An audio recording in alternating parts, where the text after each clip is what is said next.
আসসালামু আলাইকুম। Hello viewers, ষষ্ঠ শ্রেণীর শিক্ষার্থী বন্ধুরা, আশা করি সবাই ভালো আছো। তোমাদের অর্ধবার্ষিক পরীক্ষা সামনে রেখে আজকে খুবই গুরুত্বপূর্ণ একটি কমন জোড়ায় কাজের প্রশ্ন সমাধান নিয়ে আলোচনা করব। তাহলে চলো এই চমৎকার প্রশ্নটা আমার মনোযোগ সহকারে নোট করে প্র্যাকটিস করি। দেখো প্রশ্নটা কী বলা আছে, জোড়ায় কাজ a = -9 + 4 + -6, b = 7 + 5/4। ক নম্বর বলছে কি বি এর মান নির্ণয় করো।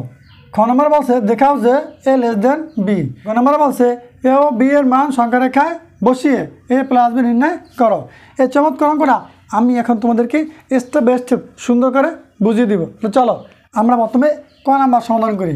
ক নম্বর বলা আছে কি বি এর মান নির্ণয় করো, লিখবা সমাধান আমি ক নম্বর লিখে রেখেছি। লিখবা কি দেওয়া আছে বি সমান কত আছে, বি সমান 7 + -4। তো লিখবা বি সমান 7 + -4 সমান 7 প্লাসে মাইনাসে -4 বসাও। 7 থেকে 4 বিয়োগ করলে কত থাকে 3 থাকে। দেখো এটাই আনসার। এটা কিন্তু আমরা কি আমরা বিমান পেয়ে গেছি, মানে কি ক নম্বর প্রশ্নের উত্তর পেয়ে গেছি। এখন আমরা খ নম্বর প্রশ্ন আলোচনা করবো। খ নম্বর বলছে কি দেখাও যে a b। আগে আমরা খ নম্বর দিয়ে লিখব ক হতে পাই। ঠিক আছে, কি পাইছো ক হতে পাই লিখবা বির মানটা। বির মান কত পাইছো 3। ঠিক আছে, তোমার লিখবা কি দেওয়া আছে লিখে এর মান বসাবো। দেওয়া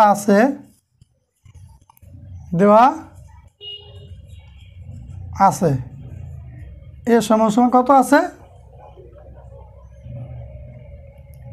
এ সমান 5/4 -9 + 4 + 5/4 -6। ঠিক আছে, এই জায়গা দিয়ে আমরা দাগ দিব, তারপরে এই জায়গায় সমান দিব।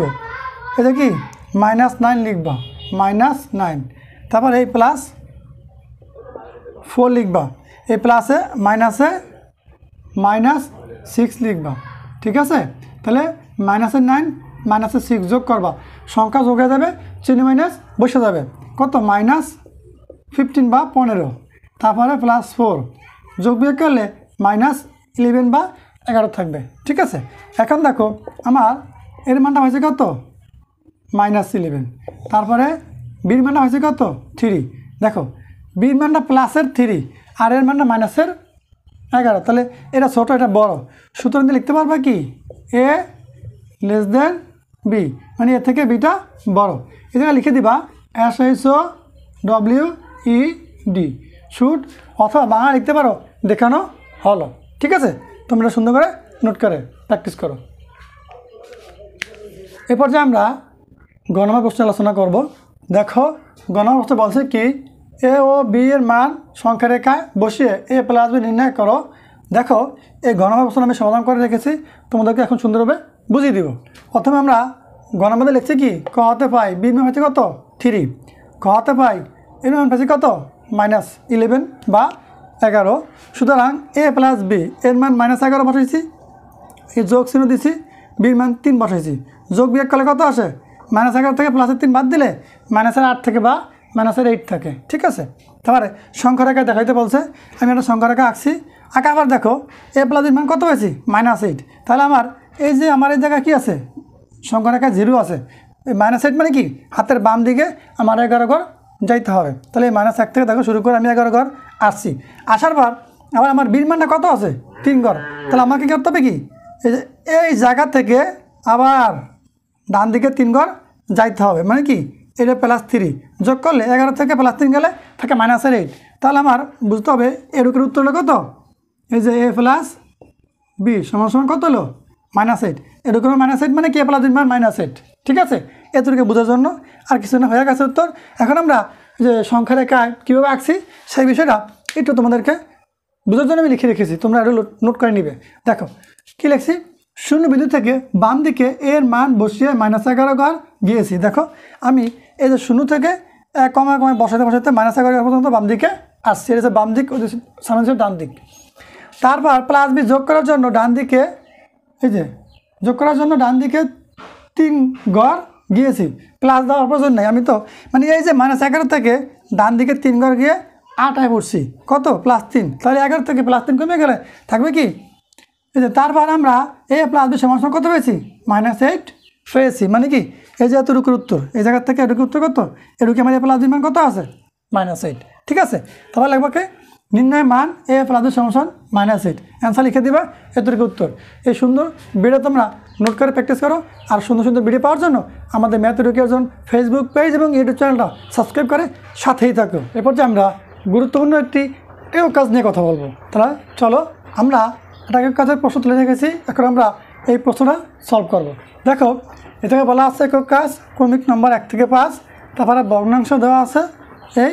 এখন আমরা গুণাত্মক বিপরীত ভগ্নাংশ লিখব। এটা যদি খেয়াল করো গুণাত্মক বিপরীত কথার অর্থ কী মনে করো আছে এই জায়গায় 5 ভাগের 8 ভাগ আছে, কি এই 5 ভাগের 8 ভাগ। ঠিক আছে, এখন গুণাত্মক বিপরীত কী লিখবো, ধরো উল্টিয়ে দেবে মানটা, 5 ভাগ কি 8 ভাগের 5 ভাগ, খালি মানটা উল্টে যাবে। এখন তাকে কাটাকাটি করা যায়, এতটুকু আর কিছু না। গুণাত্মক বিপরীত কথার অর্থ কী, যেই মানটা থাকবে সেই মানটা বিপরীত আকারে উল্টিয়ে দিয়ে লিখবা, যে গুণ করলে আমার মানটা কাটাকাটি করা যায় 1 থাকে। ঠিক আছে, দেখো আছে কি 5 ভাগের 8 ভাগ, তোমার লিখবে কি উপরে 5 বসাবা, নিচে 8 লিখবা। এখন হয়ে গেছে কি 8 ভাগের 5 ভাগ। ঠিক আছে, খেয়াল রাখো।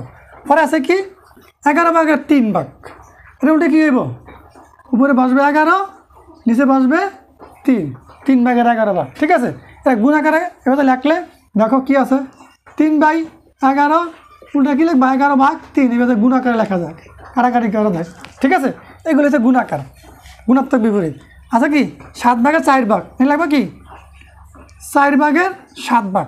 আচ্ছা কি 17 ভাগের 8 ভাগ, উল্টে কি লিখবা উপরে 17 নিচে 8, মানে কি 8 ভাগের 17 ভাগ। এই দেখো 2 আছে, কোনো সংখ্যা একা থাকলে শুধু উপরের সংখ্যা বুঝাবে, খেয়াল রাখবা নিচে মনে মনে একটা 1 আছে। ঠিক আছে, কোনো সংখ্যা একা থাকলে সবসময় বুঝবে কি উপরের সংখ্যা, নিচে মনে মনে 1 আছে। তাহলে উল্টে কী হইব, উপরে দেবে 1, নিচে আসবে 2। আছে কি হয়ে গেছে, আছে 1 ভাগের 2 ভাগ, হয়ে গেছে 2 ভাগের 1 ভাগ। কোনো সংখ্যা একা থাকলে উপরের সংখ্যা বুঝবে, নিচে মনে মনে 1 আছে। ঠিক আছে, সুন্দর করে নোট করে প্র্যাকটিস করো। আমরা আগে শিখেছি গুণাত্মক বিপরীত ভগ্নাংশ, এবার শিখব যোগাত্মক বিপরীত ভগ্নাংশ। দেখো এই যে 6 থেকে 10 পর্যন্ত লিখে রেখেছি ক্রমিক নাম্বার, ভগ্নাংশ, যোগাত্মক বিপরীত ভগ্নাংশ। দেখো আমার মানগুলো আগে তুলে রেখেছি, এখন উত্তরটা কী হবে তোমাদেরকে বুঝিয়ে দেবে। এটা জিনিস খেয়াল রাখো, যোগাত্মক বিপরীত ভগ্নাংশ এরকম, মনে করো আমি যদি -2 লাগে +2 যোগ করি, আগে আছে -2, তাহলে বিপরীত কী হবে +2 যোগ করলে কত হইব 0। একইভাবে মনে করো ভগ্নাংশ লিখি -1/3 যোগ প্লাসের আছে 1/3 বা 3 ভাগের 1 ভাগ। এখন দেখো এইটা মাইনাস এটা প্লাস যোগ বিকলে কী হয়, এটা কাটাকাটি যায় 0 হয়ে যায়, যোগ বিকল 0 হয়ে যায়। এখন মূলত এই কথাটাই বলছে, এটা আছে কি 3 ভাগের 1 ভাগ। 3 ভাগের 1 ভাগের যোগাত্মক বিপরীত কী হইব -3 ভাগের 1 ভাগ। যেটা ক্লিয়ার তো, খালি চিহ্ন পরিবর্তন হয়ে যাবে। এটা আছে কি -3 ভাগের 2 ভাগ, এবারে কি শুধু লিখবা 3 ভাগের 2 ভাগ, চিহ্ন পরিবর্তন হয়ে যাব। 5 ভাগের 0 ভাগ, আমি যদি 5 দ্বারা 0 ভাগ করি তাহলে 0ই আসবে, তাহলে আমার এই জায়গায় এই 0 বসে দিলেই হবে। ক্লিয়ার, 5কে যেহেতু উপরে 0, 5কে 0 দ্বারা ভাগ করলে 0 হবে, তাই উত্তর বিপরীত করলে 0, যাই আসুক 0, মাইনাস তার প্রয়োজন শুধু 0 লিখে দেবে। এখন দেখো এটা আছে কি শুধু কি 8, এটা আছে কি যোগাত্মক বিপরীত ভগ্নাংশ আছে 8, তাহলে কি লিখবা এই জায়গা হবে কি -8, কারণ +8 -8 যোগ করলে 0 হয়ে যাবে। এটা আছে কি -12, তার যোগাত্মক বিপরীত ভগ্নাংশ কী হইব +12, এখানে প্লাস দিলেও হবে না দিলেও হবে। ঠিক আছে, তাহলে আমি আজকে তোমাদের জন্য একক কাজ জোড়া কাজের 2টা গুরুত্বপূর্ণ প্রশ্ন সলভ করে দিয়েছি। আশা করি এই ধরনের প্রশ্ন পরীক্ষা আসতে পারে, তোমরা নিয়মগুলো ভালো করে শিখো, প্র্যাকটিস করো, আর আমাদের ম্যাথ এডুকেশন ইউটিউব চ্যানেল এবং ফেসবুক পেজের সাথে থাকো। দেখো পরবর্তী ভিডিওতে, আজকে পর্যন্তই, আল্লাহ হাফেজ।